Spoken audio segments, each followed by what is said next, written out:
देखिए, पिछले 3 दिनों से विधानसभा जब से ये सत्र चला है, हिमाचल प्रदेश में ये पहली बार हुआ कि राज्यपाल जी के अभिभाषण पर चर्चा न करके नियम 102 के अंतर्गत रेवेन्यू डेफिसिट ग्रांट जो केंद्र सरकार के बजट में जिसका प्रावधान अब की बार रोका गया है फिलहाल, उस बात पर चर्चा करने के लिए रेजोल्यूशन लाया गया और उस रेजोल्यूशन में सत्ता पक्ष और विपक्ष के दोनों तरफ से सभी सदस्य प्रमुख रूप से बोले हैं, अधिकांश सदस्य बोले हैं। सत्ता पक्ष की ओर से लगातार जो बात कही जा रही थी वो तथ्य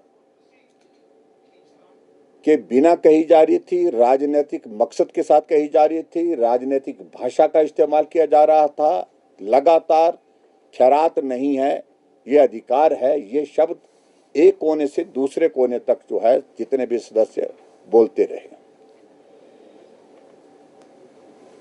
चर्चा में हमने जब भाग लिया तो उस वक्त एक बार नहीं अनेकों बार मुख्यमंत्री जी ने इंटरवीन किया, 5 बार 5 टाइम्स चीफ मिनिस्टर ने इंटरवीन किया, उनकी बात को सुना गया, मौका दिया गया।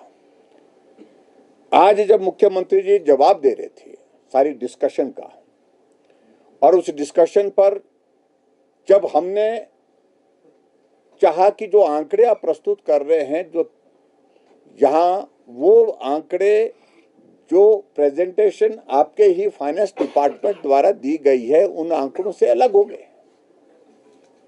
हर रोज आंकड़े इनके बदल जाते थे, अलग अलग मंत्रियों अलग अलग विधायकों के माध्यम से जो आंकड़े प्रस्तुत किए जाते थे वो तो अलग होते ही होते हैं, लेकिन फाइनेंस डिपार्टमेंट मुख्यमंत्री के पास है और मुख्यमंत्री फाइनेंस डिपार्टमेंट द्वारा दी गई प्रेजेंटेशन के आंकड़ों से हट करके बोल रहे थे और सिर्फ लक्ष्य सिर्फ भारतीय जनता पार्टी को कोसने का था, केंद्र की सरकार को कोसने का था और सिर्फ राजनीतिक मकसद की दृष्टि से यहाँ इस चर्चा को लाने के साथ कि अब ठीकरा भारतीय जनता पार्टी के ऊपर और केंद्र सरकार के ऊपर कैसे फोड़ा जाए, इसकी तैयारी थी। भारतीय जनता पार्टी की ओर से हमने बड़ा स्पष्ट किया है कि भारतीय जनता पार्टी प्रदेश हित में हर तरह से पहले भी खड़ी थी, आज भी खड़ी है और रेवेन्यू डेफिसिट ग्रांट अगर नहीं मिली है तो इसकी जिम्मेदारी, ज्यादा जिम्मेदारी प्रदेश सरकार जो कांग्रेस की है, जो सुक्खू जी के नेतृत्व में उनके द्वारा पुअर प्रेजेंटेशन का कारण है। प्रभावी ढंग से बातें नहीं रखी। और आज मैं देख रहा था कि मुख्यमंत्री जी 15 फाइनेंस कमीशन का जो मेरा प्रेजेंटेशन था, जो मैंने फाइनेंस कमीशन के सामने रखी थी, उसका जिक्र कर रहे थे, पढ़ करके सुना रहे थे और एक एक वाक्य पढ़ते पढ़ते बोल रहे थे कि बहुत अच्छा बोला है, बहुत तर्क के साथ बात कही है, बहुत ठीक बात कही है। और उसके बाद 16 फाइनेंस कमीशन को भी जब हमने अपना पक्ष रखा है, हमने अपना पक्ष दिया है, उसको भी पढ़ करके सुनाया, सारा रिकॉर्ड लेकर के आए थे। उसमें भी उन्होंने कहा कि बहुत अच्छा कहा है, बहुत अच्छा बोला है, प्रदेश का पक्ष आपने रखा है।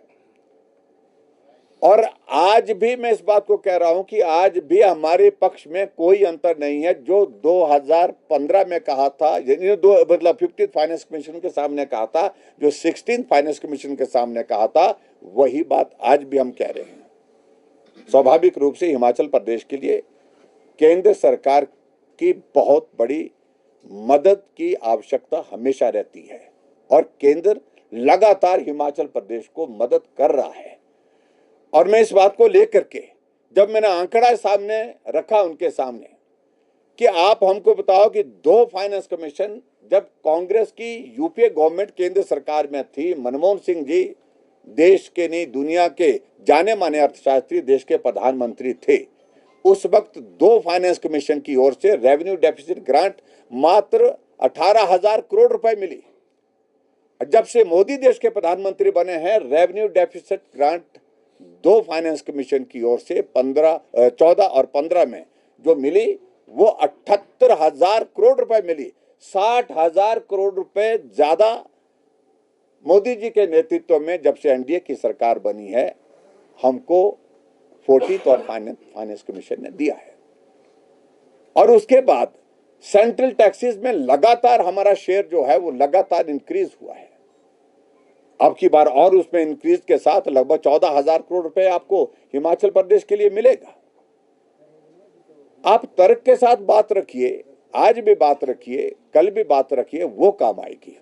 लेकिन हिमाचल के हित के लिए भारतीय जनता पार्टी हमेशा पहले भी खड़ी थी, आज भी खड़ी और आने वाले समय में भी खड़ी रहेगी। लेकिन कांग्रेस पार्टी के राजनीतिक मकसद को पूरा करने के लिए हम उनके साथ नहीं हो सकते। The way they want to make the things to move it's not possible. Bharatiya Janata party बड़ा क्लियर है, साफ है, स्पष्ट है, क्योंकि वो सिर्फ और सिर्फ राजनीतिक मकसद के साथ जो है इस सारे रेजोल्यूशन को हाउस में लाए हैं। हमने रेजोल्यूशन का विरोध करने का बिल्कुल भी मन नहीं किया था, ना रेजोल्यूशन का विरोध किया है। भारतीय जनता पार्टी की ओर से आज हमने जब विधानसभा के अंदर जब मुख्यमंत्री गलत आंकड़े पेश कर रहे थे, गलत आंकड़े बार बार पेश कर रहे थे, अपनी ही फाइनेंस डिपार्टमेंट की जो प्रेजेंटेशन दी है उस प्रेजेंटेशन से हट करके नए आंकड़े निकाल करके पेश करने की कोशिश कर रहे थे, झूठे थे, तथ्यहीन थे, उस पर हमने ऐतराज दिया, हमें अपना पक्ष रखने दिया जाए।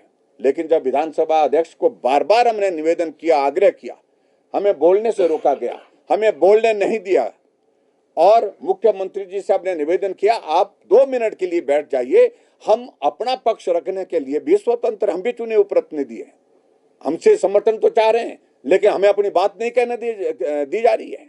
ऐसी सूरत में जब स्पीकर महोदय जी से हमने बार बार निवेदन किया कि हमें ठीक तथ्य प्रदेश की जनता के सामने इस विधानसभा के माध्यम से आए, ये बहुत आवश्यक है, इसलिए हमें मौका दिया जाए बात करने का, मौका नहीं दिया गया।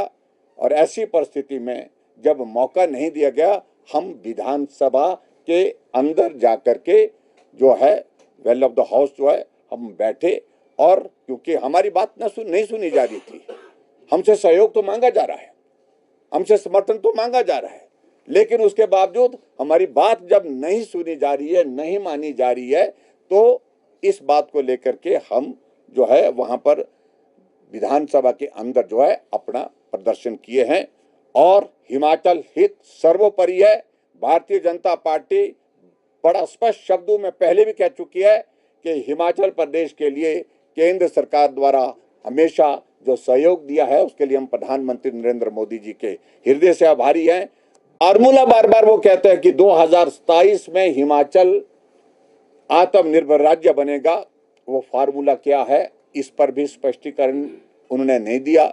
2032 में हिमाचल देश का सबसे अमीर राज्य होगा, वो फार्मूला क्या है उस पर भी उन्होंने प्रकाश नहीं डाला। और ऐसी सूरत में भारतीय जनता पार्टी ने आज विधानसभा के अंदर अपनी बात ना कहने के लिए जिस प्रकार से हमको रोका गया, अपना पक्ष रखने नहीं दिया गया भारतीय जनता पार्टी को, इस बात का ही विरोध किया। इसके अलावा हिमाचल का हित सर्वोपरि है। यानी सर ये माना जाए कि भाजपा ने आरडीजी बंद होने को विरोध नहीं किया है? नहीं, विरोध नहीं किया। तो आप क्या सरकार के साथ, जिस तरह से प्रस्ताव में बात की गई है, क्या आप सरकार के साथ जाएंगे, प्रधानमंत्री से मुलाकात करेंगे? लेकिन वो एटीट्यूड पर रहता है। जिस तरह का माहौल कांग्रेस के लोगों ने यहाँ पर सिर्फ राजनीतिक मकसद को हासिल करने के लिए यहाँ पर सारा एक वातावरण खड़ा करने की कोशिश की है, उस सूरत में यह संभव नहीं है। भारतीय जनता पार्टी अपना पक्ष स्वयं अपने आप रखने में सक्षम है, लेकिन उनकी ओर से जिस प्रकार से बातें कही जा रही है कि साथ चलिए, हमको जहां बात कहनी होगी अपने तरीके से बात कहेंगे। आप सर राजनीतिक मंशा की बात कर रहे हैं, लेकिन मुख्यमंत्री ने तो हाउस में कहा, वो भी वही बात कह रहे हैं जो आपने 15 फाइनेंस कमीशन के सामने रखी, 16 के सामने रखी, और जब आप सत्ता से हटे तो आपके सुर बदल गए। हमने बिल्कुल भी सुर नहीं बदला है। हम कह रहे हैं कि हिमाचल प्रदेश के हित की रक्षा करने के लिए हम तब भी थे, आज भी हैं। और हिमाचल प्रदेश में revenue deficit grant Himachal Pradesh को अगर अब की बार नहीं मिली है तो एक फैसला पूरे राष्ट्र को ध्यान में रखते हुए केंद्र सरकार ने लिया है। आप अपना पक्ष रखिए, और अपना पक्ष प्रभावी ढंग से रखिए, तथ्य के साथ रखिए, राजनीतिक मकसद के साथ मत रखिए। ये जिम्मेवारी प्रदेश सरकार की है और इस जिम्मेवारी के लिए जहां भारतीय जनता पार्टी की बात है, हम अपने आप इस बात को लेकर के विचार करेंगे किस प्रकार से हमने अपनी बात सर, आप उम्मीद करते हैं कि केंद्र सरकार से आरडीजी जो बंद कर दी गई है, जब आप पक्ष रखेंगे तो इसको जारी किया जा सकता है? देखो, हमें उम्मीद के बारे में अभी तक हम इस सारी बात को लेकर नहीं, लेकिन प्रदेश सरकार की जिम्मेवारी बनती है कि वो अपने बात को तर्क के साथ रखे। राजनीतिक मकसद को हासिल करने के लिए ये इस प्रकार की ओछी राजनीति मैं कह सकता हूँ, ये प्रदेश हित में नहीं है। सर, हाउस के लिए क्या कहेंगे? लंबा ब्रेक या 18 मार्च को फिर से? लेकिन ये तो कुल मिलाकर के तमाशा है। बजट 70 और बजट 70 में महामहिम राज्यपाल जी का अभिभाषण 2 मिनट 7 सेकंड का, और ऐसी सूरत में उस पर चर्चा सबसे पहले होनी चाहिए थी। उस पर चर्चा अभी तक हुई नहीं। रेवेन्यू डेफिसिट ग्रांट का जो यहाँ पर इन्होंने रेजोल्यूशन और खासतौर से जिस पर चर्चा लाई 102 के अंतर्गत, उस पर चर्चा पूरी हुई है और होना तो ये चाहिए था।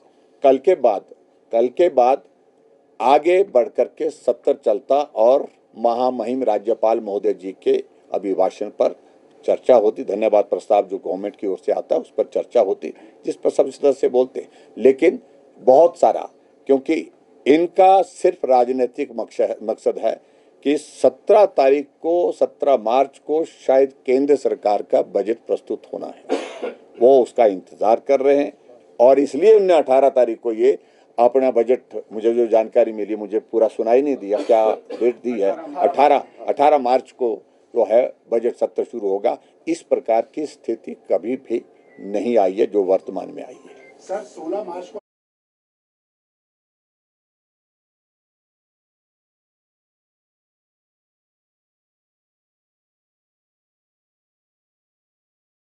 Oh